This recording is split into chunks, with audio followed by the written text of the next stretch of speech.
విహారయాత్ర విషాదయాత్రగా మారిన వీడియో ఇప్పుడు నెట్టింట వైరల్‌గా మారింది.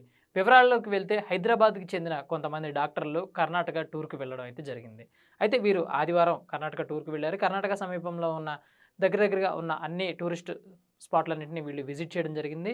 అయితే బుధవారం వీళ్ళు హంపీకి చేరుకున్నారు. హంపీకి దగ్గరలో ఉన్న ఒక జలపాతం వద్ద ఈ డాక్టర్లందరూ కలవడం జరిగింది. అక్కడ సరదాగా ఈత కొట్టాలని చెప్పి ప్రయత్నించడం కూడా జరిగింది. ఈ క్రమంలోనే హైదరాబాద్‌కి చెందిన డాక్టర్ అనన్య అనే 27 ఏళ్ల యువతి కొండపై నుంచి దాదాపు 25 అడుగుల ఎత్తు నుంచి తుంగభద్ర నదిలోకి దూకడం అయితే జరిగింది. అయితే దూకి కొద్దిసేపటి తర్వాత నదీ ప్రవాహం పెరిగిందో లేదంటే ఆవిడ ఆ ప్రవాహ ధాటికి ఆవిడ తట్టుకోలేకపోయిందో మరి తెలీదు కానీ, ఈ ప్రవాహంలో ఆవిడైతే కొట్టుకొని పోవడం జరిగింది.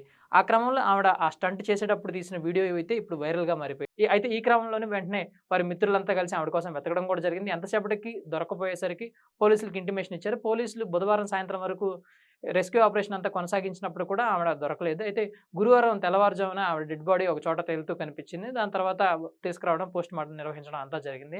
అయితే ఎత్తైన ప్రాంతం నుంచి దూకేటప్పుడు ఎలాంటి జాగ్రత్తలు తీసుకోకపోవడం, లేదంటే లోతును అంచనా వేయకపోవడం, లేదంటే వచ్చే నదీ ప్రవాహాన్ని అంచనా వేయకపోవడం వల్ల ఇలాంటి ప్రమాదాలు జరిగే అవకాశం ఉందని చెప్పేసి రెస్క్యూ టీమ్ వారైతే చెప్తా ఉన్నారు. అయితే విహారయాత్రకు అని వెళ్ళిన డాక్టర్లందరూ ఇలా తన మిత్రురాలు ఈత కొట్టే క్రమంలో చనిపోవడంతో విహారయాత్ర మొత్తం విషాదయాత్రగా మారిపోయింది.